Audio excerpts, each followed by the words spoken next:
নির্বাচন কমিশন পুনর্গঠনে রাষ্ট্রপতির আলোচনার উদ্যোগ। 18 ডিসেম্বর বিএনপির সঙ্গে সংলাপ, সংকট উত্তরণের পথ হিসেবে দেখছেন পর্যবেক্ষকরা।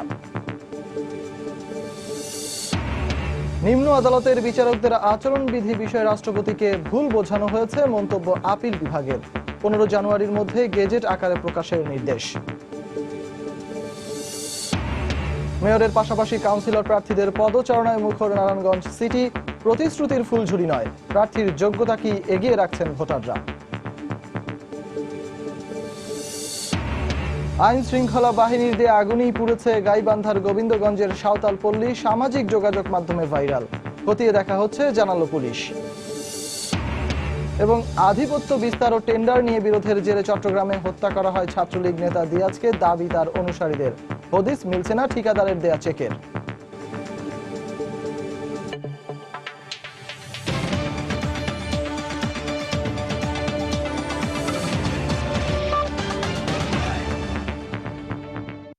প্রবাসের সময় সঙ্গে আছি আমি সজল মিত্র রিচার্ড। নির্বাচন কমিশন পুনর্গঠন নিয়ে আগামী 18 ডিসেম্বর বঙ্গভবনে রাষ্ট্রপতির সঙ্গে আলোচনায় বসবে বিএনপি। আলোচনার এই উদ্যোগকে ইতিবাচক হিসেবেই দেখছে বিএনপি ও ক্ষমতাসীন আওয়ামী লীগ। এটিকে সংকট থেকে উত্তরণের পথ তৈরির উপলক্ষ হিসেবে দেখছেন পর্যবেক্ষকরা।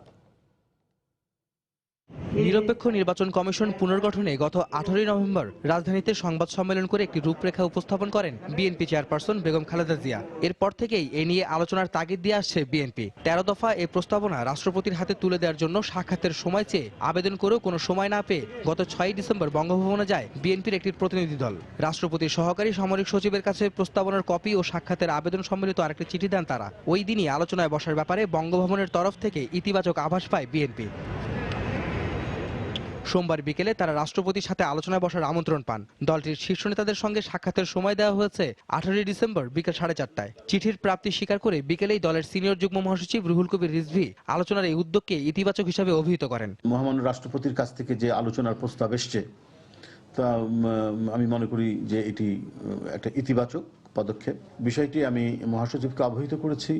এখন মাননীয় চেয়ারপারসন সাথে আলোচনা করে ওনার নির্দেশ মোতাবেক সেই প্রতিনিধি দল আলোচনার জন্য প্রস্তুতি গ্রহণ করবে। এজেন্ডা তো হচ্ছে এটি, নির্বাচন কমিশন গঠন। বিএনপি চেয়ারপারসন যে 13 দফা প্রস্তাব করেছেন, এটাই হবে মূল ভিত্তি আলোচনার। বিএনপির পাশাপাশি আরো 4টি রাজনৈতিক দলকে আলোচনার আমন্ত্রণ জানিয়েছেন রাষ্ট্রপতি। 20 ডিসেম্বর জাতীয় পার্টি, 21 ডিসেম্বর এলডিপি ও কৃষক শ্রমিক জনতা লীগ এবং 22 ডিসেম্বর জাসদের নেতাদের সঙ্গে বসবেন তিনি। ক্ষমতাসীন আওয়ামী লীগও স্বাগত জানায় রাষ্ট্রপতির এই উদ্যোগকে। নির্বাচন কমিশনের গঠনের ব্যাপারে ইতিমধ্যেই বিএনপিকে আমন্ত্রণ জানিয়েছেন, আমরা স্বাগত জানাই। আমরা আশা করি মহামান্য রাষ্ট্রপতি সকলের সাথে আলাপ করেই একটি গ্রহণযোগ্য নির্বাচন কমিশন গঠন করবেন। এই উদ্যোগের মাধ্যমে রাজনৈতিক সমঝোতার প্রতিষ্ঠার তাগিদ দিয়েছেন বিশ্লেষকরা। রাষ্ট্রপতি ভূমিকা পালন করেছে, এটা আমরা সাধুবাদ জানাই। দুই পক্ষই যদি সৎ না থাকে তাহলে আলোচনা ফলপ্রসূ হবে না। অতএব যদি দুই পক্ষকেই চাইতে হবে যে আমি একটা সমাধান চাই, এমন একটা নির্বাচন কমিশন দরকার আমাদের, যার উপরে নির্বাচন মানুষের আস্থা থাকবে। পর্যায়ক্রমে অন্যান্য নিবন্ধিত রাজনৈতিক দলের সাথেও রাষ্ট্রপতি আলোচনায় বসবেন বলে গণমাধ্যমকে জানান তার প্রেস সচিব। আহমেদ সালেহিন, সময় সংবাদ, ঢাকা। আগামী 15 জানুয়ারির মধ্যে অধস্তন আদালতের বিচারকদের আচরণ ও শৃঙ্খলা বিধি গেজেট আকারে প্রকাশের নির্দেশ দিয়েছেন আপিল বিভাগ। বিচার বিভাগের স্বাধীনতার জন্য এ বিধি মাইল ফলক হয়ে থাকবে উল্লেখ করে গেজেট প্রকাশের বিষয়ে রাষ্ট্রপতিকে ভুল বোঝানো হয়েছে বলে শুনানিতে মন্তব্য করেছেন সর্বোচ্চ আদালত। গেজেট প্রকাশ না করার বিষয়ে ব্যাখ্যা দিতে এদিন আদালতে হাজির হন আইন মন্ত্রণালয়ের 2 সচিব। এদিকে বিচার বিভাগ এবং নির্বাহী বিভাগের এমন ভিন্ন ভিন্ন অবস্থানের ভেতর দিয়েই বিচার বিভাগের স্বাধীনতা আরও যথার্থ হবে বলে মত সুপ্রিম কোর্টের সিনিয়র আইনজীবীদের। 17 বছর আগে বহুল আলোচিত মাজদার হোসেন মামলার আলোকে নির্বাহী বিভাগ থেকে পৃথক হয় বিচার বিভাগ। সে রায়ের 12 দফা সুপারিশের মধ্যে অধস্তন আদালতের বিচারক ও বিচার বিভাগীয় কর্মকর্তাদের পৃথক আচরণ ও শৃঙ্খলাবিধি প্রণয়নের কথা বলা হয়, কিন্তু এত বছরেও তা বাস্তবায়ন না হওয়ায় বিভিন্ন সময়ে উদ্বেগ জানান প্রধান বিচারপতি। সম্প্রতি এই আচরণবিধির খসড়াও প্রস্তুত করে আইন মন্ত্রণালয়, যা সুপ্রিম কোর্টের পরামর্শক্রমে চূড়ান্ত করার পর আটকে ছিল গেজেট প্রকাশে। যদিও গেজেট প্রকাশের জন্য কয়েক দফা সময়ও নেন আইন মন্ত্রণালয়, কিন্তু রোববার রাষ্ট্রপতি সিদ্ধান্ত দেন শৃঙ্খলাবিধির গেজেট প্রকাশের প্রয়োজন নেই। সোমবার সকালে আপিল বিভাগে আইন মন্ত্রণালয়ের 2 সচিব হাজির হলে রাষ্ট্রপতির এই সিদ্ধান্ত আদালতকে জানানো হয়। এ সময় আদালত গেজেট প্রকাশের বিষয়টি রাষ্ট্রপতিকে ভুল বোঝানো হয়েছে মন্তব্য করে আগামী 15 জানুয়ারির মধ্যে গেজেট প্রকাশের পুনরায় নির্দেশ দেন আপিল বিভাগ। কোনো মতেই শাসন বিভাগের সাথে কোনো অবস্থানে দাঁড়াতে চায় না এবং কোনো সময় দাঁড়ায়ও না। আমাদের দেশে বিচার বিভাগ সুষ্ঠুভাবে, স্বাধীনভাবে এবং রাষ্ট্রের অন্য দুইটা অঙ্গের মতো ভালোভাবে তাদের দায়িত্ব পালন করতে পারে, সেটি একমাত্র বিচার বিভাগের চাওয়া।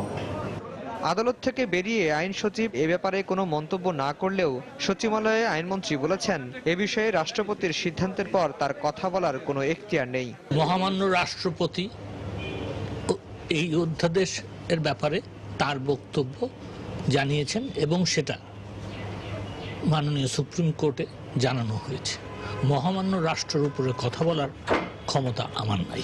সোমবারের শুনানিতে প্রধান বিচারপতি এস.কে. সিনহার নেতৃত্বে আপিল বিভাগের 8 সদস্যের বেঞ্চ বিচারকের শৃঙ্খলাবিধির প্রয়োজনীয়তার নানা দিক তুলে ধরেন। আফজাল হোসেন, সময় সংবাদ, ঢাকা। এবারে নারায়ণগঞ্জ সিটি কর্পোরেশন নির্বাচনের খবর। উৎসাহ উদ্দীপনায় চলছে নির্বাচনের প্রচারণা। সোমবার সকাল থেকেই প্রার্থীরা বিভিন্ন পাড়া মহল্লায় গণসংযোগ চালাচ্ছেন। আওয়ামী লীগ প্রার্থী সেলিনা হায়াত আইভী ব্যর্থ বলেই আবারও নানা প্রতিশ্রুতি দিচ্ছেন বলে দাবি করেছেন বিএনপি প্রার্থী সাখাওয়াত হোসেন খান। তবে আইভীর দাবি, জনগণই ব্যালটের মাধ্যমে 22শে ডিসেম্বর বিচার করবে কে সফল আর কে ব্যর্থ।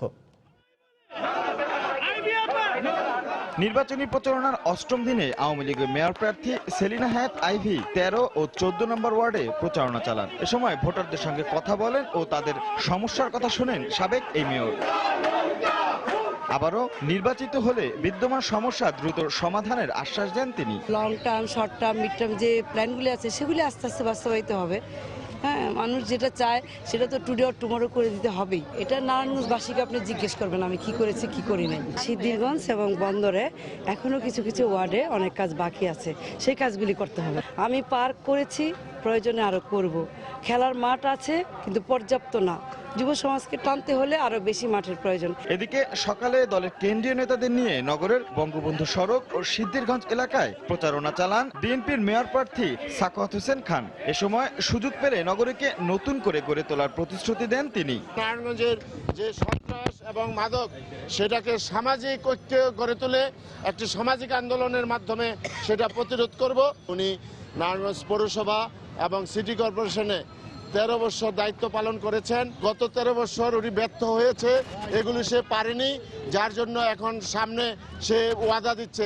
27টি ওয়ার্ড নিয়ে গঠিত নারায়ণগঞ্জ সিটিতে দ্বিতীয় মেয়াদ নির্বাচন 22 ডিসেম্বর। রাশেদ লিমন, সময় সংবাদ, নারায়ণগঞ্জ। এদিকে নারায়ণগঞ্জে নির্বাচনী প্রচারণায় মেয়র প্রার্থীদের সঙ্গে মাঠে সরব কাউন্সিলর প্রার্থীরাও। নির্বাচনী বৈতরণী পার হতে কাউন্সিলর প্রার্থীরা বাড়ি বাড়ি গিয়ে প্রতিশ্রুতির ফুলঝুরি ছোটালেও ভোটাররা বলছেন মুখের কথায় নয়, প্রার্থীর যোগ্যতা দেখেই ভোট দেবেন তারা। তাফসির বাবুর রিপোর্ট। সকাল, দুপুর, সন্ধ্যা, পায়ে হাঁটা মিছিল কিংবা পথসভা, গ্রামীণ মেঠোপথ কিংবা শহুরে রাস্তা, নারায়ণগঞ্জের সবকিছুই যেন আক্রান্ত নির্বাচনী জ্বরে। প্রচারণার বাহারি স্লোগান আর গানের সুরে নির্বাচনের উত্তাপ অনেক আগেই রূপ নিয়েছে উৎসবে। রাস্তার মোড়ে মোড়ে কিংবা চায়ের দোকানে সবখানেই এখন তাই আলোচনায় ভোটের লড়াই। খুবই ভালো লাগতেছে, উৎসব মুখর একটা দিনগুলো। ভালো লাগতেছে, পরিবেশটাও ভালো, ভোটাররাও খুশি। সিটি কর্পোরেশনের 27টি ওয়ার্ডে নারী পুরুষ মিলিয়ে প্রায় 200 কাউন্সিলর প্রার্থী চষে বেড়াচ্ছেন প্রতিটি পাড়া মহল্লা, অলিগলি। প্রতিশ্রুতির ডালি সাজিয়ে ছুটছেন এক বাড়ি থেকে আরেক বাড়িতে। বলছেন নির্বাচনে আলোচনার কেন্দ্রে মেয়ররা থাকলেও কাউন্সিলরদেরও করার আছে অনেক কিছুই। আমার প্রথম কাজই থাকবে এই এলাকার পানির সমস্যা সমাধান করার জন্য মেয়রকে পাশে নিয়ে। নারী নিরাপত্তা, পরিষ্কার পরিচ্ছন্ন এবং জলাবদ্ধতা মুক্ত ওয়ার্ড করতে চাই। 14 নম্বর ওয়ার্ডে শ্রমজীবী মানুষের চিকিৎসা সেবা ঘরে ঘরে পৌঁছে দেওয়া, তার জন্য একটি কমিউনিটি ক্লিনিক করা। তবে ভোটাররা বলছেন প্রতিশ্রুতির মোহে ভুলবেন না তারা, ভোট দেবেন যোগ্যতা দেখেই। প্রতিশ্রুতিতে না গিয়ে যে সে যেভাবে কাজ করছে বা সে কাজ করবে কিনা সেগুলো দেখে আমরা ভোটটা দেব। সবাই বলে গ্যাস দিব, মানে কে দিব সেটা আমরা জানি না। যে আমাকে গ্যাস দিতে পারবে তাকে তাকেই আমরা ভোট দিমু। ভোটের হাওয়ায় উৎসব আর উত্তেজনা তুঙ্গে উঠলেও পরিস্থিতি যেন স্বাভাবিক থাকে এমনটাই প্রত্যাশা ভোটারদের। নারায়ণগঞ্জ সিটি কর্পোরেশনের প্রত্যেকটি এলাকাতে এখন দেখা যাবে এরকম সাজ সাজ রব। মূলত মেয়র প্রার্থীদের সঙ্গে সঙ্গে এসব পাড়া মহল্লাগুলো মাতিয়ে রেখেছেন কাউন্সিলর প্রার্থীরাই। তবে ভোটের আগে প্রার্থীদের যে দৌড়ঝাঁপ সেটা যেন নির্বাচনের পরেও এলাকার উন্নয়নে অব্যাহত থাকে সেরকমটাই প্রত্যাশা সাধারণ মানুষের। তাফসির বাবু, সময় সংবাদ, নারায়ণগঞ্জ। প্রবাসের সময় আরো থাকছে, প্রশাসনের ছত্রছায়ায় থানায় হত্যা মামলাও পাল্টে যাচ্ছে 54 ধারায়, পার পেয়ে যাচ্ছে আসামিরা, অভিযোগ ভুক্তভোগীদের। পুলিশের আচরণ অনৈতিক, মন্তব্য আইনজীবীদের।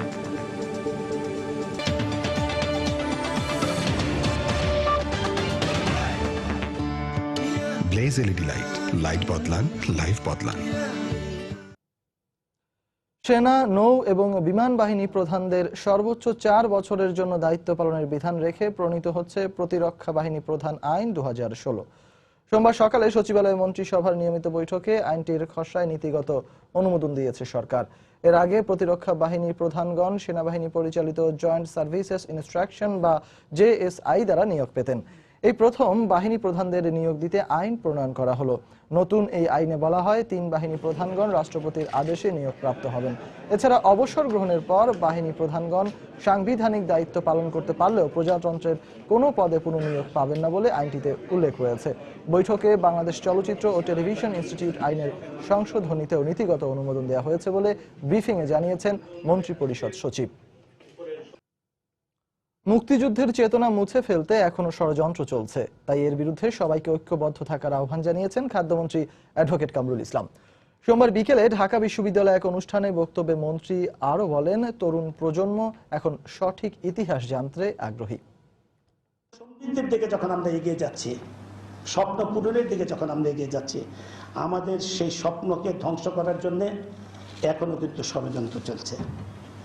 এখনো বাংলাদেশটাকে অসম্প্রদায়িত বাংলাদেশ বানানোর জন্য জঙ্গিবাদ, সন্ত্রাসের উত্থান ঘটানো হচ্ছে এবং দেশটাকে ক্ষতবিক্ষত করার একটা গভীর ষড়যন্ত্রে একটি গোষ্ঠী আজকে মেতে উঠেছে। আসার কথা নূতন প্রজন্ম সেই বিভ্রান্তি থেকে, সে অন্ধকার থেকে আলোর পথে এসেছে, মিথ্যা থেকে সত্যের পথে এসেছে, বিভ্রান্তি থেকে বেরিয়ে এসেছে। আজকে তারা সত্যিকার ইতিহাস জানতে পারছে এবং ইতিহাস জানার যে একটা আগ্রহ তাদের মধ্যে তৈরি হয়েছে। তৃতীয় গ্রুপ হিসেবে উত্থানের মাধ্যমে চট্টগ্রাম বিশ্ববিদ্যালয়ে আধিপত্য বিস্তারের বিরোধের পাশাপাশি 95 কোটি টাকার টেন্ডারের ভাগ বাটোয়ারা নিয়ে ছাত্রলীগ নেতা দিয়াজকে হত্যা করা হয়েছে বলে ধারণা তার অনুসারীদের। টেন্ডার সমঝোতা হিসেবে ঠিকাদারের দেয়া 25 লাখ টাকার চেকও এ হত্যাকাণ্ডের একটি কারণ বলে দাবি তার অনুসারীদের। হত্যাকাণ্ডের পর ওই চেকের আর কোনো হদিস পাওয়া যায়নি। পার্থপ্রতিম বিশ্বাসকে সঙ্গে নিয়ে বিস্তারিত জানাচ্ছেন কমল দে। ঢাকা মেডিকেল কলেজ ফরেনসিক ল্যাবে দ্বিতীয় দফায় ময়নাতদন্তের মাধ্যমে নতুন মোড় নিল চট্টগ্রাম বিশ্ববিদ্যালয়ের শিক্ষার্থী এবং কেন্দ্রীয় ছাত্রলীগ নেতা দিয়াস ইরফান চৌধুরীর মৃত্যুর রহস্য। চট্টগ্রাম মেডিকেলে প্রথম দফার ময়নাতদন্ত প্রতিবেদনে আত্মহত্যা বলা হলো, দ্বিতীয় দফায় বলা হয়েছে শরীরে আঘাতের চিহ্নের কথা। অথচ দিয়াজের পরিবার প্রথম থেকে অভিযোগ করে আসছে তাকে পরিকল্পিতভাবে হত্যা করা হয়েছে। এর আগে আমার ঘর ভাঙচুর করছে, ওদেরকে তো আমি চোখের সামনে দেখছি। তো ঘর ভাঙচুরের মামলায় যদি ওরা একজন দুইজন অ্যারেস্ট হইতো, আজকে আমার ছেলের উপরে হামলাটা হয়তো বেঁচে যাইতো। দিয়াজকে হত্যার কারণ অনুসন্ধান করতে গিয়ে বের হয়ে আসছে চাঞ্চল্যকর তথ্য। এমনিতেই দীর্ঘদিন ধরে চট্টগ্রাম বিশ্ববিদ্যালয়ে ছাত্রলীগের অভ্যন্তরীণ বিরোধ চরমে। এতদিন পর্যন্ত আধিপত্য বিস্তার নিয়ে সভাপতি এবং সাধারণ সম্পাদকের অনুসারীদের মধ্যে বিরোধ ছিল। সম্প্রতি দিয়াজ ছাত্রলীগ কেন্দ্রীয় কমিটির সহ সম্পাদক হিসেবে দায়িত্ব পাওয়ার পর তার নেতৃত্বে তৃতীয় গ্রুপের উত্থান ঘটে। একই সাথে চট্টগ্রাম বিশ্ববিদ্যালয়ের 95 কোটি টাকার উন্নয়ন কাজের টেন্ডার নিয়ে আগের দু গ্রুপ প্রভাব বিস্তার করে আসছিল। এর মাঝে দিয়াজের নেতৃত্বাধীন গ্রুপটিও ভাগবাটোয়ারা নিয়ে অংশীদার হতে চাইলে ঠিকাদারের পক্ষ থেকে তাকে 25 লাখ টাকার একটি চেক দেওয়া হয়। কিন্তু দিয়াজ মারা যাওয়ার পর সেই চেকের আর সন্ধান মিলছে না। ছাত্রলীগের মধ্যে যখন পক্ষ বিপক্ষ হয় তখন একটা পক্ষ এসে একটা নেগোসিয়েশন করার ট্রাই করে যে দিয়াজকে 25 লাখ টাকা অফার করে। 25 লাখ টাকার অফার তখন আমরা শুনেছি যে দিয়াজ জিনিসটা পাইছে। এই সমস্ত বিষয়ের আলোকে একটা কথা বলা যায় যে হয়তো ওই বিষয়টাও মুখ্য ছিল চেকের বিষয়টা। আমরা ধারণা করছি তাকে হত্যাকাণ্ড করে পরিকল্পিতভাবে বা কোনো কৌশলে তার থেকে চেকটা নিয়ে তাকে হত্যা করা হয়েছে। কে দিয়েছে, কেন দিয়েছে এবং বর্তমানে চেকটার অবস্থান কোথায় আছে সেটা তদন্ত করে, সুষ্ঠু তদন্ত করে বের হোক, তাহলে হয়তো অনেক কিছু মার্ডার অনেক কিছু ক্লিয়ার হয়ে যাবে। হত্যাকারীদের পক্ষে প্রভাবিত হয়ে প্রথম দফার ময়নাতদন্ত প্রতিবেদনে চিকিৎসকরা আত্মহত্যা উল্লেখ করে প্রতিবেদন দিয়েছে বলে অভিযোগ ছাত্রলীগ এবং তার পরিবারের। আমি যতদূর জানি যে কোনো ডাক্তারের নাম এখানে উল্লেখ ছিল না। সুষ্ঠু তদন্তের জন্য, খুনের বিচারের জন্য এই বিষয়টা খুব অত্যাবশ্যক। 20 নভেম্বর রাতে চট্টগ্রাম বিশ্ববিদ্যালয় এলাকার বাসা থেকে ঝুলন্ত অবস্থায় দিয়াস ইরফান চৌধুরী লাশ উদ্ধার করে পুলিশ। 23 নভেম্বর দেওয়া ময়নাতদন্তের প্রতিবেদনে আত্মহত্যা বলে উল্লেখ করা হয়, কিন্তু হত্যাকাণ্ডের জন্য দায়ী করে ছাত্রলীগ নেতা, সহকারী প্রক্টর সহ 10 জনকে আসামি করে 24 নভেম্বর আদালতে মামলা দায়ের করে তার পরিবার। পরবর্তীতে আদালতের নির্দেশে গত 10 ডিসেম্বর কবর থেকে লাশ তুলে পুনরায় ময়নাতদন্ত করা হয়। কমল দে, সময় সংবাদ, চট্টগ্রাম। অভিযোগের সুরাহা করবেন আদালত, কিন্তু তার আগেই হত্যা মামলার মতো আমলযোগ্য অপরাধের আসামিরা পার পেয়ে যাচ্ছে প্রশাসনের ছত্রছায়ায়। ভুক্তভোগীরা মনে করেন নানা কারণ দেখিয়ে আসামিদের বাঁচিয়ে দিতে থানায় হত্যা মামলা পাল্টে যাচ্ছে 54 ধারার সন্দেহভাজনের গণ্ডিতে। সেলিয়া সুলতানার রিপোর্ট। আমার গাড়ি মেরা বলে যে আপনি কি জানেন, আপনি কি দেখছেন, আপনি কি সাথে ছিলেন যখন আপনি ছেলে নৌকা দিতে কিভাবে আমরা মামলা নিব, কিছু টাকা নিয়ে দিতাম আপনার। আপনি টাকা দিয়ে কি করবো আমি? আপনি আমার মামলা লন যদি ওরা নিজস্ব কোথায় দিয়ে বাকি না, আমি মামলা নিতে পারবো না। ছোটখাটো নয়, ছেলে হত্যার অভিযোগ। গড়িমসির 1 মাস পর আদালতের হস্তক্ষেপে মামলা গ্রহণ করতে বাধ্য হয় কেরানীগঞ্জ মডেল থানা। মামলার বাদী ময়না আক্তার এখন আছেন ওমানে, সেখান থেকেই তার সাথে কথা হয়। মামলা থানায় আমার মামলা নেয় না, আমার মামলাটা থানায় দিল না। গরিবের জন্য কেউ নাই আপা, গরিবের জন্য দুনিয়াতে কেউ নেই। আমার ছেলের জন্য আমি সাহায্য পাইলাম না পুলিশের কাছে। যদি পুলিশ আমার কথা শুনতো, সাহায্য করতো আমারে, আমি আমার ছেলের জীবিত পাইতাম। আমি যখন ফোন দিকে জিজ্ঞেস থেকে আমার পুরো রিং হয়, ফোন টাকা দেয়, রিং হয়, ফোন টাকা দেওয়া, তখন হয়তো মোবাইল আমার কাছে ছিল আপা, কিন্তু পুলিশে আমার কোনো কথা শুনলো না। ময়না আক্তারের মামলার কাগজপত্র পাওয়া গেল, সে হিসেবে 6 মে হত্যা করা হয় সাগরকে। লাশ পাওয়ার পরও পুলিশ অভিযোগ না নেয় হত্যার 6 দিন পর আদালতের শরণাপন্ন হন তারা। 12 জুন আসামিদের হত্যা মামলায় গ্রেফতারের আদেশ দিলেও তার 10 দিন পর মামলা নেয় পুলিশ। এর মধ্যে আসামিদের 54 ধারায় জনরোষানল থেকে বাঁচানোর কথা জানিয়ে সন্দেহভাজন হিসেবে আটক দেখানো হয়, আর তাতে আসামিরাও পেয়ে যায় জামিন। পোস্টমর্টেমের ফাইনাল রিপোর্টে বলা হয়, কেমিক্যাল রিপোর্টে হঠাৎ মৃত্যুর কোনো উপসর্গ পাওয়া যায়নি, তাই অধিকতর তদন্তের প্রয়োজন রয়েছে। এই বিষয়ে কেরানীগঞ্জ মডেল থানায় গেলে ভারপ্রাপ্ত কর্মকর্তা জানান পানিতে ডুবায় কিসের কেস হবে, আর জানিয়ে দেওয়া হয় থানার সর্বোচ্চ ক্ষমতাধর হিসেবে মামলা নেয়া বা না নেয়ার ক্ষমতাও রয়েছে ভারপ্রাপ্ত কর্মকর্তার। একদম সুপ্রিম পাওয়ার 154 একটা প্রাইমারি ইনভেস্টিগেশন করার পর যদি মনে হয় যে না এখানে ঘটনা ওরকমই নেই, উনি মামলা নাও নিতে পারে। ভুক্তভোগী পরিবারের দায়ের করতে যাওয়া হত্যা মামলাকে কোনো মতে 54 ধারায় সন্দেহভাজন হিসেবে গ্রেফতারের মামলা দেখানোর নজির আরো রয়েছে অনেক। যে রিপোর্টটা বাইরেছে আরো আগে, আমরা অনেক খবর লইছি, খবর লওয়ার পরে জানতাছি যে রিপোর্ট আরো আগে বেড়েছে, কিন্তু এরা গাফলতি করতেছে। মামলা হয়েছে, কিন্তু মামলা হয়েছে এইভাবে যেহেতু সন্দেহ মামলা দিছে এরা। সাংবাদিক সম্মেলন করলাম, তোমার ছেলে হত্যা আসামি কি তোমার মনে সাংবাদিকেরা ধরবে না তোমার ভাই ধরবে না পুলিশ ধরবে না? রে ভাই, এটা কাজটা ঠিক করে না, তারপর আমার উপরে।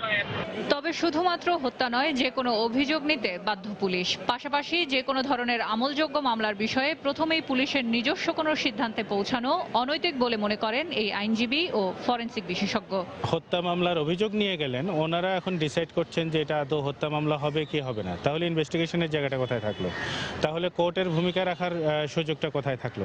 এখন যদি থানাতে ওসি সাহেব যদি ডিসাইড করতে শুরু করেন যে কোনটা হত্যা মামলা হয়েছে আর কোনটা হত্যা মামলা হয়নি, তাহলে তো আসলে সাধারণ নাগরিকের প্রোটেকশনের যে প্রাথমিক জায়গাটা সেটাতে কিন্তু আসলে ব্যারিয়ার তৈরি হলো। পুলিশের জন্য ইমেজের প্রশ্ন, কারণ জনগণের পুলিশের উপরে আস্থা তখনই আসবে যখন তারা জনগণ মনে করবে যে তারা তাদের অভিযোগের কিছুটা প্রতিকার পাচ্ছে।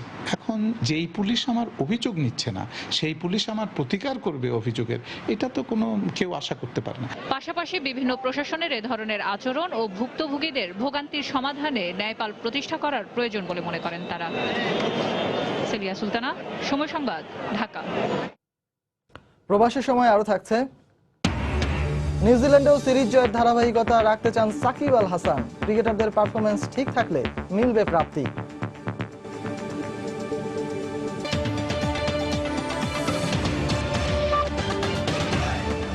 আরএফএল ওয়াটার পাম্প, পানি দেবে টেনশন নয়। সম্প্রতি ফেসবুকে ভাইরাল হওয়া এক ভিডিওতে দেখা গেছে গাইবান্ধার গোবিন্দগঞ্জে রংপুর সুগার মিলের সাহেবগঞ্জ ইক্ষু খামার এলাকায় সাঁওতালদের বসতিতে পুলিশ সদস্যরাই প্রথমে আগুন ধরিয়ে দেয়। সময় সংবাদের সংগ্রহ করা স্থানীয়ভাবে ধারণকৃত ভিডিও চিত্রেও একই দৃশ্য দেখা যায়। ভিডিও চিত্রটিতে দেখা যায় একদল পুলিশ সদস্য সারিবদ্ধভাবে সাঁওতালদের বসতির দিকে এগিয়ে যাচ্ছেন। এ সময় তাদের কয়েকজন সদস্য এগিয়ে গিয়ে একটি ঝুপড়ি আগুন ধরিয়ে দেয়। যোগ দেন পুলিশের গোয়েন্দা বিভাগের পোশাক পরিহিত আরো কয়েকজন সদস্য। পরে তাদেরকেও আরো কয়েকটি ঘরে আগুন ধরিয়ে দিতে দেখা যায়। এদিকে ভিডিও চিত্রটির সম্পর্কে জেলা পুলিশের ঊর্ধ্বতন কর্মকর্তাদের সঙ্গে কথা বলা হলে তিনি জানান বিষয়টি তারা খতিয়ে দেখছেন। গত 6 নভেম্বর সাহেবগঞ্জ খামারে গড়ে তোলা বসতি থেকে সাঁওতালদের উচ্ছেদ করা হয়। এর আগে পুলিশের সঙ্গে তাদের সংঘর্ষে 2 জন মারা যান এবং আহত হন প্রায় 40 জন।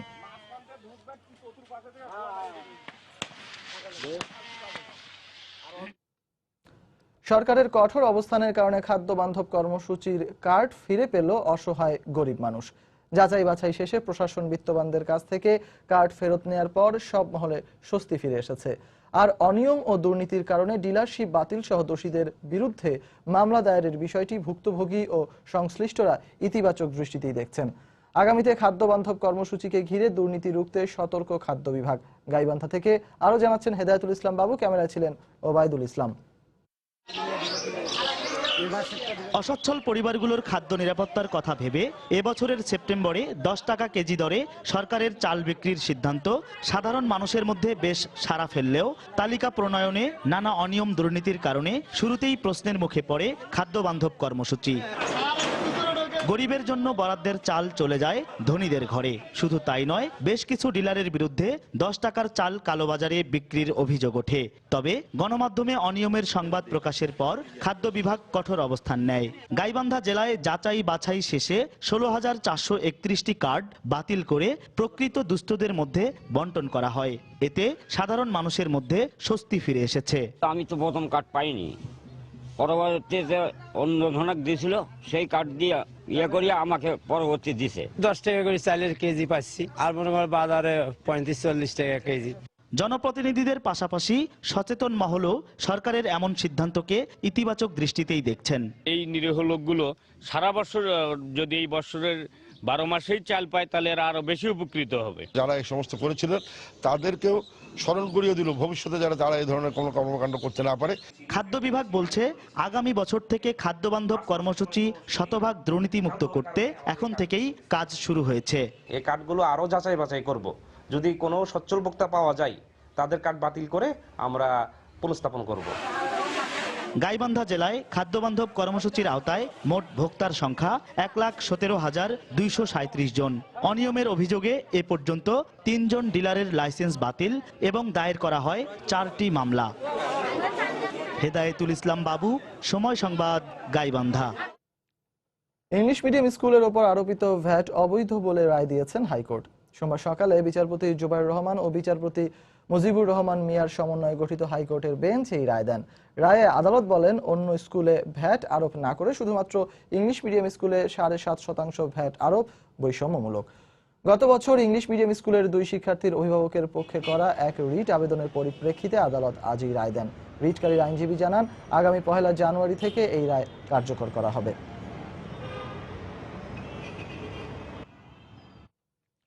শরণার্থী ও অভিবাসীদের অধিকার রক্ষায় একটি আইনি কাঠামো তৈরির ব্যাপারে অগ্রগতির মধ্য দিয়ে শেষ হলো 9ম আন্তর্জাতিক অভিবাসন সম্মেলন। ঢাকায় অনুষ্ঠিত 3 দিন ব্যাপী এই সম্মেলনের শেষ দিনে বিভিন্ন দেশের অভিবাসী কর্মীদের খরচ কমানো সহ বেশ কিছু বিষয়ে ফলপ্রসূ আলোচনা হয়েছে। আগামী বছর জার্মানিতে অনুষ্ঠিত হবে ফোরামের 10ম অধিবেশন। শরণার্থী এবং অভিবাসন বর্তমান বিশ্বের অন্যতম চ্যালেঞ্জ, যেটি মোকাবেলায় দীর্ঘদিন ধরেই সবাইকে একসাথে কাজ করার ব্যাপারে তাগিদ আসছিল বিশ্ব নেতৃবৃন্দের পক্ষ থেকে। ঢাকায় অনুষ্ঠিত 3 দিনব্যাপী এই আন্তর্জাতিক সম্মেলনের 9ম অধিবেশনে অংশ নেয় 130টির বেশি দেশ, 30টি আন্তর্জাতিক সংস্থা। প্রায় 200 নাগরিক সমাজের প্রতিনিধিদের পাশাপাশি প্রথমবারের মতো এই সম্মেলনে যোগ দেন আন্তর্জাতিক ব্যবসায়ী সম্প্রদায়ের সদস্যরাও। শেষ দিনের সমাপনী আলোচনায় বিশ্বের বিভিন্ন দেশের প্রতিনিধিরা একমত হন অভিবাসন খরচ কমানো, অভিবাসনের সঙ্গে যোগাযোগের সম্পর্ক তৈরি, শরণার্থীদের নিরাপত্তা সহ বিভিন্ন বিষয়ে। এই আলোচনায় বিশ্ব সম্প্রদায় একই সঙ্গে নতুন নতুন প্রতিশ্রুতি এবং চ্যালেঞ্জ খুঁজে পেয়েছে। এক্ষেত্রে প্রথমবারের মতো সরকার, ব্যবসায়ী এবং সুশীল সমাজের প্রতিনিধিদের অংশগ্রহণ অনুপ্রেরণার বিষয়। অভিবাসনের সঙ্গে যোগাযোগের সম্পর্কটি ওতপ্রোতভাবে জড়িত। এই আলোচনায় বিভিন্ন দেশ তাদের পারস্পরিক স্বার্থগুলো খুঁজে পেয়েছে। পরে সংবাদ সম্মেলনে জানানো হয়, অভিবাসীদের স্বার্থ সংরক্ষণে একটি আইনি কাঠামো অথবা এর বিকল্প বিষয়ে আলোচনা হয়েছে। এইটা যেন লিগালি বাইন্ডিং কিছু হয় সেটা আমরা প্রস্তাব করেছি। লিগালি বাইন্ডিং না হলে যদি আমরা সবাই মিলে রাজি না হতে পারি, তাহলে যেন এটা একটা এসডিজি মডেলে ভলান্টারি ওনারশিপের একটা স্ট্রাকচার ডেভেলপ করতে পারি। আগামী 2018 সালের মধ্যে এই বিষয়ে দুটি কম্প্যাক্ট পাস করার ব্যাপারে সম্মেলনে জোর তাগিদ দেওয়া হয়। শরণার্থী এবং অভিবাসীদের অধিকার নিশ্চিত করার ব্যাপারে পুরো বিশ্বের ঐকমত্যের ভিত্তিতে শেষ হলো ঢাকায় অনুষ্ঠিত এই নবম আন্তর্জাতিক সম্মেলন, যেখানে অভিবাসীদের নিরাপত্তার ব্যাপারে একটি আইনি কাঠামো তৈরি অথবা সাস্টেনেবল ডেভেলপমেন্ট গোলের মডেলে নতুন একটি কাঠামো তৈরির উপর গুরুত্ব দিলেন সম্মেলনে অংশ নেওয়া বিভিন্ন দেশের প্রতিনিধিরা। এহসান জুয়েল, সময় সংবাদ, ঢাকা। সরকারি কাজে গতি আনতে নথি মুভমেন্ট পদ্ধতি চালু করেছে ডাক ও টেলিযোগাযোগ মন্ত্রণালয়। সোমবার দুপুরে সচিবালয়ের নিজ কক্ষের সামনে এ পদ্ধতির উদ্বোধন করেন ডাক ও টেলিযোগাযোগ প্রতিমন্ত্রী অ্যাডভোকেট তারানা হালিম। এ সময় তিনি উপস্থিত কর্মকর্তাদের পদ্ধতি সম্পর্কে বিস্তারিত তুলে ধরেন। ফাইল ট্র্যাকিং সিস্টেমের মাধ্যমে আমরা জানতে পারবো যে একটি ফাইল, সেটার বিষয় কি, সেটি কার টেবিলে কতদিন আছে, এবং এই জবাবদিহিতার মধ্যে আমার টেবিলটিও বাদ যাচ্ছে না। বিভিন্ন সময় ইচ্ছাকৃত কিছু দীর্ঘসূত্রিতা থাকে কাজের, এবং যেটি দুর্নীতিকে উৎসাহিত করে সেটি অবশ্যই কমবে। এটা কিন্তু ওপেন পাবলিক ডকুমেন্ট। এর মাধ্যমে আমাদের কাজে গতিশীলতা আসবে, স্বচ্ছতা আসবে, জবাবদিহিতা আসবে। 5 মাস ধরে নিখোঁজ বাংলাদেশি বংশোদ্ভূত ব্রিটিশ নাগরিক ইয়াসিন মোহাম্মদ তালুকদারের পরিবারের কাছ থেকে 50 লাখ টাকা হাতিয়ে নেওয়ার অভিযোগে এক ব্যক্তিকে গ্রেফতার করেছে র্যাব। পরিবার জানিয়েছে, নিখোঁজের পর আইন শৃঙ্খলা বাহিনীর সোর্স পরিচয়ে গ্রেফতার হওয়া হাজি আলম তাদের কাছে ইয়াসিনকে ক্রসফায়ার থেকে বাঁচিয়ে দেওয়ার প্রতিশ্রুতি দিয়ে টাকা হাতিয়ে নেয়। তবে র্যাবের দাবি, ইয়াসিন নামের কাউকে আটক করা হয়নি, বরং তাকে খুঁজে বের করার সব চেষ্টা করা হচ্ছে। ইয়াসিন মোহাম্মদ তালুকদার বাংলাদেশি বংশোদ্ভূত ব্রিটিশ নাগরিক, পেশায় ইঞ্জিনিয়ার। ঢাকায় একটি কোচিং সেন্টারে ইংরেজি মাধ্যমের শিক্ষার্থীদের পড়াতেন। গত 5 মাস ধরে রয়েছেন নিখোঁজ। নিখোঁজের মা সুরাইয়া পারভিন জানান, 14 জুলাই বাসা থেকে ফুফাতো ভাইয়ের বিয়েতে যাবার কথা বলে বের হয়ে আর ফেরত আসেনি ইয়াসিন। ভাইসা ফোন করে বলে যে গাড়ি আছে কিন্তু ইয়াসিন নাই গাড়িতে। তো আমি ওই ফোনেই ওভারহিয়ার করলাম, একটা লোক বলতেছে যে আপনার গাড়ি চালককে র্যাব নিয়ে গেছে। ইয়াসিনের বিরুদ্ধে শাহবাগ থানায় একটি মামলা রয়েছে। ওই মামলায় আসামির তালিকায় গুলশান হামলায় নিহত নিবরাস ইসলামের নামও রয়েছে। গুলশান হলিআর্টিজানে নিহত মীর সামি মোবাশেরের সাথে পরিচয় ছিল ইয়াসিনের। পরিবারের অভিযোগ, জঙ্গিবাদে জড়িত সন্দেহে আটক করা হয়েছে ইয়াসিনকে। মীর মোবাশের সামি বলেই চিনে সবাই। এই ছেলেটাকে আমার ছেলে খুব রিসেন্টলি তাকে দেখেছে। হোলি আর্টিজানের পরে আমি জিজ্ঞেস করলাম যে আচ্ছা ডিওএইচএস এর ছেলেটাকে চিনো বাবা? তখন বলে যে হ্যাঁ আম্মা, একদিন ওর আলাপ হয়েছিল ওর সাথে মসজিদে। তিনি জানান, ইয়াসিন নিখোঁজ হবার কয়েকদিন পরেই দুজন ব্যক্তি র্যাব পরিচয় দিয়ে বাসা থেকে 3টি ল্যাপটপ ও একটি ডেস্কটপ কম্পিউটারের সিপিইউ নিয়ে যায়। মেজর মাসুদ ছিলেন, একজন নাহিদ। বলল যে আপনাদের কাছে 3টা ল্যাপটপ আছে আর একটা কম্পিউটার আছে। এতেও আমি বললাম যে আপনারা এটা জানলেন কি করে যে আমাদের 3টাই ল্যাপটপ আছে? তো নিশ্চয়ই আমার ছেলে বলেছে। এদিকে ইয়াসিনকে ক্রসফায়ারে দেওয়ার ভয় দেখিয়ে পরিবারের কাছ থেকে 50 লাখ টাকা হাতিয়ে নিয়েছে একটি চক্র। সেই চক্রের এক সদস্যকে রবিবার রাতে মিরপুরের দিয়াবাড়ি থেকে গ্রেফতার করেছে র্যাব। মোটামুটি আমরা নিশ্চিত হয়েছি। তবে ইয়াসিনের নিখোঁজের ব্যাপারে র্যাবের পক্ষ থেকে জানানো হয়, পুলিশের পাশাপাশি র্যাব ঘটনাটির ছায়া তদন্ত করছে। ইয়াসিন নামের কাউকে আটক করেনি র্যাব। মোটামুটি নিশ্চিত হয়েছি যে হ্যাঁ, এই সময়ে এই লোকটা এখান থেকে অপহৃত হয়েছে। এখন তাকে কারা নিয়ে গিয়েছে এই বিষয়টা আমরা এখনো নিশ্চিত হতে পারিনি। তো আশা করি যে সমস্যায় এটার একটা সমাধান হবে। আটককৃত ব্যক্তি ঘটনার সাথে জড়িত কিনা তাও খতিয়ে দেখা হচ্ছে বলে জানান র্যাবের এই কর্মকর্তা। তাকে কারা নিয়ে গিয়েছে। শাহরিয়ার জামান দ্বীপ, সময় সংবাদ, ঢাকা। প্রবাসের আরো কিছু খবর। যেন শ্বেত শুভ্র আভরণে সেজেছে প্রকৃতি। খেয়ালি আবহাওয়ার তুষার বৃষ্টি সিক্ত করেছে গোটা নিউ ইয়র্কে। সান্তা ক্লজের আগমনী বার্তার আভাস দেয় যেন এই তুষারপাত। বছরের প্রথম তুষারপাত, আর তাই শিশু থেকে বড় সবাই উপভোগ করছে এই শুভ্রতার স্পর্শ। নিউ ইয়র্ক থেকে শিহাবুদ্দিন কিসলুর তথ্য ও টিএম মামুনের ছবি নিয়ে বিস্তারিত দেখুন ডেস্ক রিপোর্টে। তুষারের মোড়কে ঢেকে গেছে নিউ ইয়র্ক, চারপাশে এমন শুভ্রতার চাদরে ঢেকে যেতে দেখে উল্লসিত নিউ ইয়র্কবাসী। নিউ ইয়র্কে মধ্য ডিসেম্বরকে শীতের আনুষ্ঠানিক আগমনের সময় ধরা হলেও এবছর শীত এসে গেছে 2 সপ্তাহ আগেই। ডিসেম্বরের শুরু থেকেই জেগে বসেছে শীত, তাপমাত্রা নেমে এসেছে শূন্যের কোঠায়, আর মাসের মাঝামাঝি আসার আগেই দেখা মিলল তুষারপাতের। প্রথমে ছিটে ফোঁটা, তারপর হালকা, এর পরপরই বৃষ্টির মতো অঝরে ঝরেছে শ্বেত শুভ্র তুষার। বৈরী আবহাওয়া ও তীব্র তুষারপাতে ব্যবসায় একটু মন্দভাব এলেও কেউ এই তুষারপাতকে মন্দ বলছেন না। কঠিন কর্মজীবনেও এর বিরূপ প্রভাবকে স্বাগত জানিয়েছে প্রবাসীরা। সুনু অনেক আফ্রিকা তাড়াতাড়ি পড়ে গেছে, তারপর সুনু পড়াতে খুব ভালো লাগতেছে, প্রথম সুনু পড়লো এই বছরে। স্নো পড়লেও তারপরেও ভালো লাগে। ক্রিসমাস টাইম এখন বিভিন্ন স্টেট থেকে যারা আসে তারা অনেক সময় আসতে পারে না, তো যারা বিজনেস করতেছে তাদের জন্য একটু অসুবিধা হয়। বছরের এই প্রথম তুষারপাতে আনন্দে মেতেছে শিশুরাও। আমার ভাইয়ের সাথে খেলবো, স্নো দিয়া, তারপরে বল মানে গায়ের মধ্যে লাগাবো। আমার ভালো লাগছে, আমি আমার ভাইয়ের সাথে এখানে আসি খাইতে। তুষার নৃত্যে নিউ ইয়র্কের তাপমাত্রা নেমেছে হিমাঙ্কের 2 ডিগ্রি নিচে। তবে এই তুষারপাত দীর্ঘস্থায়ী হবে না বলে জানিয়েছে আবহাওয়া দপ্তর। 2-1 দিনের মধ্যেই মিলিয়ে যাবে তুষার এবং সহসাই আর এর দেখা মিলবে না। আফরিন জেরিন, সময় সংবাদ। দীর্ঘ বিরতির পর আয়োজিত লন্ডন মহানগর বিএনপির সম্মেলনে বক্তব্যের মাঝে হাততালি দেওয়ার জের ধরে নেতাকর্মীদের মধ্যে সংঘর্ষের ঘটনা ঘটে। পণ্ড হয়ে গেছে পুরো আয়োজন। প্রধান অতিথি হিসেবে সম্মেলনের উদ্বোধন করেন যুক্তরাজ্য বিএনপির সভাপতি এম এ মালেক। পরে এক বক্তব্যে যুক্তরাজ্য বিএনপির সহসভাপতি আক্তার হোসেন সম্মেলনের অস্বচ্ছতা তুলে ধরলে উপস্থিত অনেকেই হাততালি দিতে থাকেন। এ সময় এম এ মালেক নেতাকর্মীদের হাততালি দিতে নিষেধ করলে স্বেচ্ছাসেবক দলের সভাপতি নাসির আহমেদ শাহিন ও যুক্তরাজ্য যুব দলের সাবেক সভাপতি রহিমউদ্দিনের মধ্যে কথা কাটাকাটি হয়। এক পর্যায়ে তা সংঘর্ষের রূপ নেয়। পরে পুলিশ এসে পরিস্থিতি নিয়ন্ত্রণে নেতাকর্মীদের সম্মেলনস্থল থেকে বের করে দেয়। প্রায় আধা ঘন্টা ব্যাপী এই সংঘর্ষে আহত যুক্তরাজ্যের জাসাস সভাপতি এম এ সালামকে হাসপাতালে ভর্তি করা হয়।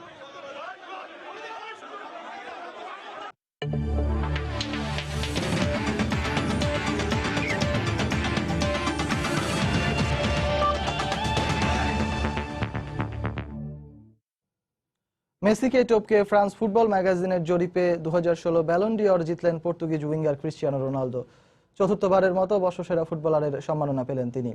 সোমবার স্থানীয় সময় সন্ধ্যায় ফ্রান্সের প্যারিসে এক অনুষ্ঠানে ব্যালন ডি'অর জয়ী রোনালদোর নাম ঘোষণা করে ফ্রান্স ফুটবল সাময়িকী। বিশ্বজুড়ে 173 জন সাংবাদিকের ভোটে সবাইকে পেছনে ফেলে পুরস্কার জিতলেন রোনালদো। এর আগে 2008, 2013 ও 2014 সালে বর্ষসেরা ফুটবলারের সম্মাননা জেতেন 31 বছর বয়সী তারকা ফুটবলার। অবশ্য নাম ঘোষণা অনুষ্ঠানে উপস্থিত ছিলেন না বিশ্বের অন্যতম সেরা ক্লাব রিয়াল মাদ্রিদের তারকা রোনালদো। এই মৌসুমে ক্লাবের হয়ে সব ধরনের টুর্নামেন্টে 61 গোল করার পাশাপাশি অ্যাসিস্ট করেছেন 21টি গোলে। তার সঙ্গে প্রতিদ্বন্দ্বিতায় ছিলেন সময়ের অন্যতম সেরা ফুটবলার লিওনেল মেসি। সবশেষ 8 বার দুজনে মিলে ভাগাভাগি করে নিয়েছেন এই পুরস্কারটি। নাম ঘোষণা হলো আগামী 11 জানুয়ারি বিজয়ীর হাতে তুলে দেওয়া হবে পুরস্কার। টানা হোম সিরিজ জয়ের পর নিউজিল্যান্ডের মাটিতেও সেই ধারাবাহিকতা ধরে রাখাটাকে চ্যালেঞ্জ হিসাবে নিলেন সাকিব আল হাসান। সময় সংবাদে সাকিব আরও জানান, ভিন্ন কন্ডিশন কিংবা উইকেট হলেও ফর্মে থাকা ক্রিকেটারদের পাশাপাশি অন্যদের ফর্মে ফেরাটাও জরুরি, তবেই মিলবে প্রত্যাশার প্রাপ্তি। সাকিব আল হাসানের বিশেষ সাক্ষাৎকারের বিস্তারিত থাকছে সহকর্মী সাজিদ মুস্তাহিদের রিপোর্টে। সবশেষ 2014 সালে ওয়েস্ট ইন্ডিজের বিপক্ষে দেশের বাইরে দ্বিপাক্ষিক সিরিজ খেলেছিল বাংলাদেশ জাতীয় ক্রিকেট দল। মাঝে ছিল দুটি আলাদা ফরম্যাটের বিশ্বকাপ। তাই 2 বছরেরও বেশি সময় পর দেশের বাইরে দ্বিপাক্ষিক সিরিজ খেলবে টিম বাংলাদেশ। প্রতিপক্ষ নিউজিল্যান্ড বলেই আলোচনাটা একটু বেশি। বাংলাদেশের জন্য ডাউন আন্ডারের ধারাবাহিকতা ধরে রাখাটা চ্যালেঞ্জিং বললেন দলের অন্যতম ভরসা সাকিবও। তবে তার জন্য প্রস্তুত টাইগাররা। আসলে কোনো কিছু ইম্পসিবল না, আমাদের টিমটা এখন খুব ভালো করছে এবং আমি আশা করি যেন সবাই এই ফর্মটাই ধরে রাখতে পারে এবং যারা যারা একটু ফর্ম কম আছে তারাও যেন আরো ভালো পারফর্ম করতে পারে নিউজিল্যান্ডে। আমার কাছে মনে হয় খুব ভালো একটা প্রতিদ্বন্দ্বিতাপূর্ণ সিরিজ হবে। নিউজিল্যান্ডে গত বিশ্বকাপে খেলা দুটি ম্যাচে মাশরাফিরা ভালো করলেও এবার দ্বিপাক্ষিক সিরিজ বলেই উইকেটের আচরণ আর তেমনটি হবে না। সাকিবের মতে সেক্ষেত্রে দায়িত্বটি নিতে হবে ব্যাটসম্যানদেরই। এখানে আর কি হোম টিমরা অ্যাডভান্টেজ নিতে পারে চাইলে, সো ডিপেন্ড করতেছে কেমন উইকেট ওরা বানাতে চায়। আমাদেরও কোয়ালিটি ফাস্ট বোলার আছে, বাট আমরা ওই কন্ডিশনে কেমন ব্যাটিং করব এটাই আসলে সবথেকে বড় চ্যালেঞ্জ থাকবে এই টুর্নামেন্ট, এই সিরিজে। প্রতিপক্ষ যেই হোক নিজেদের মাঠে বাংলাদেশ এখন ছোট বড় সব দলকে অনেকটা পূর্ব ঘোষণা দিয়ে হারায়। এই তো কদিন আগে ইংল্যান্ডের হয়েছে এমন অভিজ্ঞতা। নিজেদের মাঠে মাশরাফি সাকিবরা এখন সত্যিকার অর্থেই টাইগার। তবে বড় দলগুলোর বিপক্ষে নিয়মিত জয়ের বিকল্প নেই বেশি ম্যাচ খেলার। 3-4 বছরই কিন্তু ওয়ানডে রেগুলার জিতি, হোমে যত বড় দলই আসুক আমরা কিন্তু জেতার জন্য খেলি এবং জেতার একটা তো এই অভ্যাসটার জন্য আমাদের রেগুলার টেস্ট ম্যাচ খেলতে হবে। হোমে আগে জেতা শুরু করতে হবে কিংবা ড্র করা শুরু করতে হবে, তারপরে জেতা শুরু করতে হবে, দেন আমরা দেশের বাইরের কথা আসলে চিন্তা করতে পারবো। নিউজিল্যান্ডের বিপক্ষে বরাবরই ব্যাটে বলে হেসেছেন সাকিব, হোক সেটা হোম কিংবা অ্যাওয়ে। এবারও তেমন কিছুর অপেক্ষায় লাল সবুজের ক্রিকেট ভক্তরা। সাজিদ মুস্তাহিদ, সময় সংবাদ, ঢাকা। এ পর্যায়ে শীর্ষ সংবাদগুলো জানিয়ে দিচ্ছি আরো একবার। নির্বাচন কমিশন পুনর্গঠনে রাষ্ট্রপতির আলোচনার উদ্যোগ। 18 ডিসেম্বর বিএনপির সঙ্গে সংলাপ। সংকট উত্তরণের পথ হিসেবে দেখছেন পর্যবেক্ষকরা। নিম্ন আদালতের বিচারকদের আচরণবিধি বিষয়ে রাষ্ট্রপতিকে ভুল বোঝানো হয়েছে, মন্তব্য আপিল বিভাগের। 15 জানুয়ারির মধ্যে গেজেট আকারে প্রকাশের নির্দেশ। মেয়রের পাশাপাশি কাউন্সিলর প্রার্থীদের পদচারণায় মুখর নারায়ণগঞ্জ সিটি। প্রতিশ্রুতির ফুলঝুরি নয়, প্রার্থীর যোগ্যতা কি এগিয়ে রাখছেন ভোটাররা। আইন শৃঙ্খলা বাহিনীর দিয়ে আগুনই পুড়েছে গাইবান্ধার গোবিন্দগঞ্জের সাঁওতালপল্লী। সামাজিক যোগাযোগ মাধ্যমে ভাইরাল, খতিয়ে দেখা হচ্ছে জানালো পুলিশ। এবং আধিপত্য বিস্তার ও টেন্ডার নিয়ে বিরোধের জেরে চট্টগ্রামে হত্যা করা হয় ছাত্রলীগ নেতা দিয়াজকে। দাবি তার অনুসারীদের, হদিস মিলছে না ঠিকাদারের দেয়া চেকের। এই ছিল প্রবাসের সময়। যে কোনো খবর পেতে ভিজিট করুন সময়নিউজ.tv। যে কোনো বাংলালিংক, রবি ও এয়ারটেল নম্বর থেকে সময় সংবাদের খবর, অনুষ্ঠান সূচি জানতে এবং যে কোনো তথ্য সময় সংবাদকে জানাতে ডায়াল করুন 16242 নম্বর। এছাড়া এই মাত্র পাওয়া খবর আপনার মোবাইলে পেতে SMS করুন *BN লিখে পাঠিয়ে দিন 16242 নম্বরে। সঙ্গে থাকুন সময়।